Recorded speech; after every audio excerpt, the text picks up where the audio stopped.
Hello दोस्तों, welcome back to PW ज्ञान कोश। दोस्तों, एक बहुत ही बड़ी डिप्लोमेटिक जीत हासिल की है इंडिया ने। बट ये बात इतनी कहने से ही पूरी नहीं हो जाएगी। इसमें हमें थोड़ा सा और डीप डाइव करना होगा और उसमें हमें समझ में आएगा कि रशिया किस तरीके से चाइना और इंडिया को एक टेबल पर लाने में सफल रहा। और ये जो फाइव आइज कंट्रीज लगातार हाईलाइट हो रही है ना, उनके लिए नाइटमेयर से कम नहीं है। ये बहुत बड़ा झटका है। अभी आपको पता है कि आने वाले समय में ब्रिक्स की समिट होने वाली है, तो ऐसी परिस्थितियों में रशिया बिल्कुल भी इस चीज को लेकर के सहज नहीं था कि भाई इंडिया और चाइना के बीच में किसी भी तरीके का कॉन्फ्लिक्ट अगर चलता रहेगा तो वेस्टर्न कंट्रीज अपना माइलेज बनाते चले जाएंगे।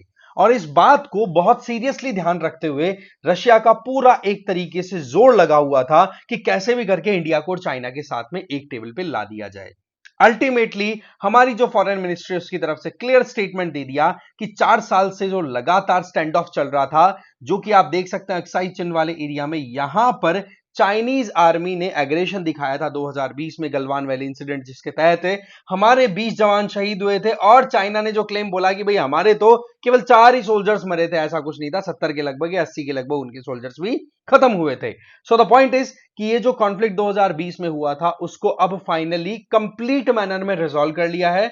और यहां पर यह चीज फाइनल हो गई कि 2020 में जब वो कॉन्फ्लिक्ट हुआ था उसके पहले जो सिचुएशन थी, जहां पर पेट्रोलिंग हुआ करती थी इंडियन ट्रूप्स और चाइनीज ट्रूप्स की, वो रीस्टार्ट होगी प्रॉपर मैनर में। तो ये अपने आप में इंडिया के लिए डिप्लोमेटिक जीत इसलिए बता रहा हूं क्योंकि चाइना ने ये एग्रेशन दिखाया था। अब यहां पर चाइना एक तरीके से बैकफिट पर गया। क्यों गया, इसके पीछे भी बहुत से इंटरेस्ट है। एक बात बड़ी घसी पिटी है बट रियल है कि इंटरनेशनल रिलेशन में कोई तो परमानेंट फ्रेंड्स नहीं होते, ना ही परमानेंट एनिमीज होते हैं। परमानेंट अगर कुछ होता है तो आपका नेशनल इंटरेस्ट होता है, और यही बात ध्यान रखते हुए चाइना और इंडिया ने रशिया की बात मान ली। अब आपको पता होगा कि हमारे national security adviser Ajit Doval ji अभी रिसेंटली रशिया के विजिट पे गए थे व्लादिमीर पुतिन से मीटिंग करने के लिए। और उसी टाइम पर चाइनीज फॉरेन अफेयर मिनिस्टर वेंग यी भी वहां पर प्रेजेंट थे। उनके साथ में जो मीटिंग हुई थी उसका फाइनल कल्मिनेशन ये निकल के आया है कि जी इन्होंने अपनी तरफ से एक म्यूचुअल ट्रस्ट को इंक्रीज करने की बात की।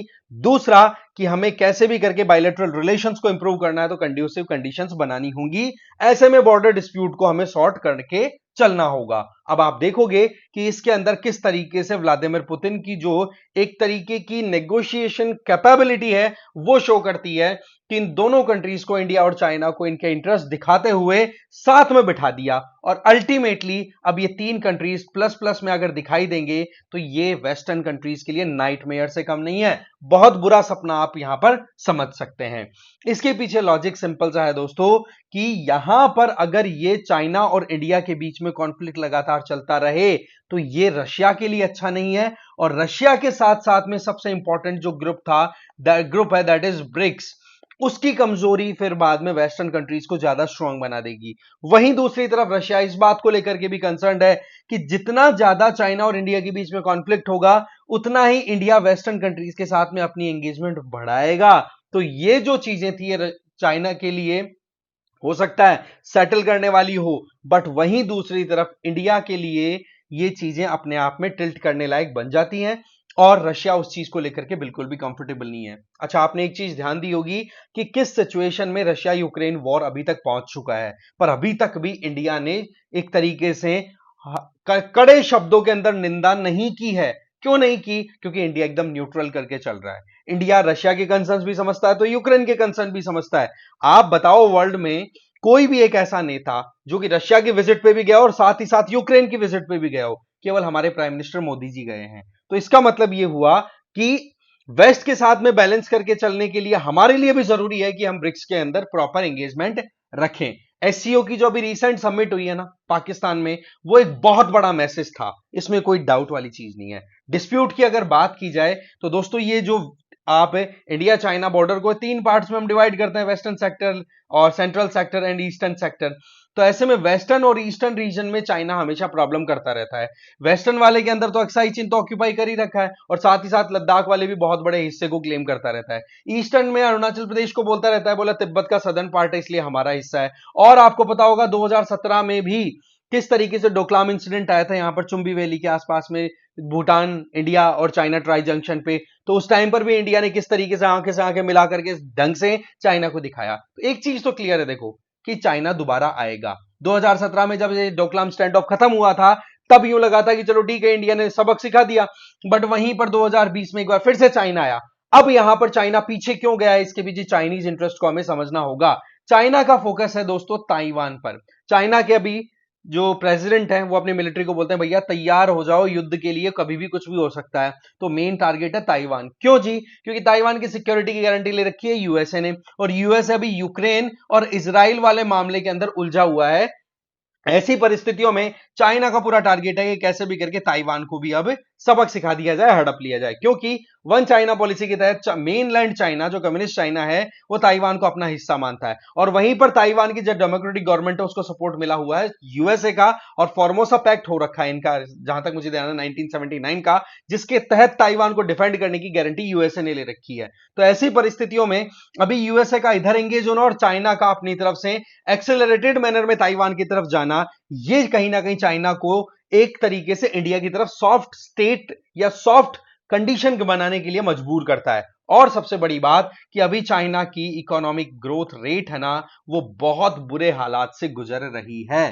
तो कुल मिलाकर के हालात कुछ ऐसे हैं दोस्तों कि चाइना की मिलिट्री की प्रेजेंस, ये जो फिंगर 8 है पेंगोंग लेक की तरफ, इसकी बात कर लो, या यहां पे होनी चाहिए। ये आ गए थे यहां तक, आगे मतलब एग्रेशन दिखाते दिखाते फिंगर 2 तक, 4 तक आ गए थे, और क्लेम करने लगे भाई फिंगर 2 तक। फिंगर का मतलब आगे निकला हुआ ये जो माउंटेनस कोर्स है, इसकी बात हो रही है। इसके अलावा गलवान वैली की तरफ भी हमने नजर डाली, वहां पर भी लगातार अपनी एग्रेशन कंटिन्यू रखी। पिछले कुछ समय से लगातार डिप्लोमेटिक एंगेजमेंट्स इंडिया चाइना के बीच चल रही है, जिसमें कई पॉइंट्स में तो देखो मुद्दे को डीएस्केलेट कर दिया था, बट अभी भी कुछ पॉइंट्स थे जिनको अब फाइनली एक तरीके से रिजॉल्व कर लिया गया है। 2020 के पहले का जो स्टेट था वहां पर अभी खड़े हैं दोनों के दोनों कंट्री एक बार फिर से, और इसमें रशिया का एक बहुत बड़ा रोल है, जो मैंने बताया आपको कि रशिया किसी भी हाल में नहीं चाहता कि उसके यहां पर कजान में ब्रिक्स की समिट हो रही है, वहां पर इंडिया और चाइना लड़ते हुए मिले या एक दूसरे से बातचीत भी ना करे, एग्जैक्टली वैसे जैसे कि एससीओ समिट के अंदर इंडिया गया, केवल फॉर्मेलिटी पूरी करके आ गया। तो आप समझो कि जब पाकिस्तान में हमारे फॉरेन मिनिस्टर गए थे तब बहुत सारी आवाजें उठ रही थी कि भाई क्यों जा रहे हैं हमारे फॉरेन मिनिस्टर, नहीं जाना चाहिए पाकिस्तान के अंदर। और 2014 के बाद में हमारे पहली बार इस तरीके से डिप्लोमेटिक विजिट्स हुई हैं।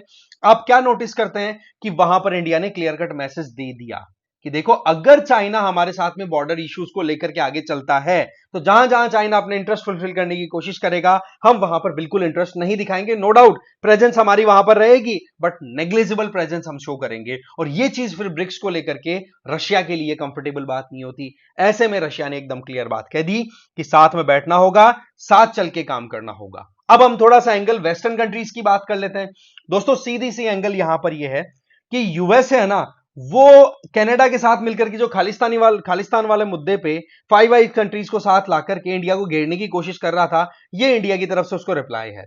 दूसरी बात की जाए, एक बार पहले एक एग्रीमेंट हो रखा था, मैं आपको एक कोट बताता हूं। अभी आपको पता ना ए यूके यूएस ऑकस करके एक वो है आपका ग्रुप बना है ऑस्ट्रेलिया यूके और यूएस के बीच में, जिसमें यूके यूएस मिलकर के न्यूक्लियर सबमरीन सप्लाई करेंगे ऑस्ट्रेलिया को। आप क्या देखते हो यहां पर, ये एग्रीमेंट ऐसे ही नहीं आया। इस एग्रीमेंट में ऑस्ट्रेलिया ने पहले फ्रांस के साथ एग्रीमेंट कर रखा था और फ्रांस को एकदम से धोखा दिया था ऑस्ट्रेलिया ने, राइट। अब उस केस के अंदर इंडिया के पास में भी एक अपने आप में बड़ा सबक था कि यहां पर हम यूएसए के ऊपर इस तरीके से रिलाय नहीं कर सकते। अगर वो फ्रांस जो कि एक नेटो मेंबर है उसके साथ में इस तरीके का दगा कर सकता है, तो ऐसे में हमारे जो security adviser, national security adviser Ajit Doval ji, वो फ्रांस में जाकर के एक इंपॉर्टेंट डील साइन करके आता है डिफेंस वाली। तो ये भी एक यूएसए के गाल के ऊपर तमाचा था। इसका मतलब ये है कि इंडिया की तरफ से क्लियर मैसेज अब यूएसए को भी जाना जरूरी था कि जी आप चाहो जो करो वो नहीं चलेगा, अब हम जो कर रहे हैं वो आप देखो, राइट। अब बात आ जाती है कि क्या आगे के लिए तैयारी हमारी होनी चाहिए। दोस्तों चाइना हमेशा से एग्रेशन दिखाता आया है, हमें बिल्कुल भी लापरवाही नहीं बरतनी है, टेरिटोरियल एक्सपेंशन से बाज नहीं आने वाला है। ताइवान पहला टारगेट है, वहां पर यूएसए को थोड़ा सा सेटल करने के लिए ताइवान के ऊपर अब यूएसए तो उलझा हुआ पड़ा ही है, जहां पर चाइना अपनी तरफ से रशिया को फंड कर रहा है, इधर ईरान को फंड कर रहा है बढ़िया चुपचाप बैठ करके, और उधर वो उलझा हुआ है यूएसए, और इधर वो ताइवान का टारगेट लेकर के चल रहा है।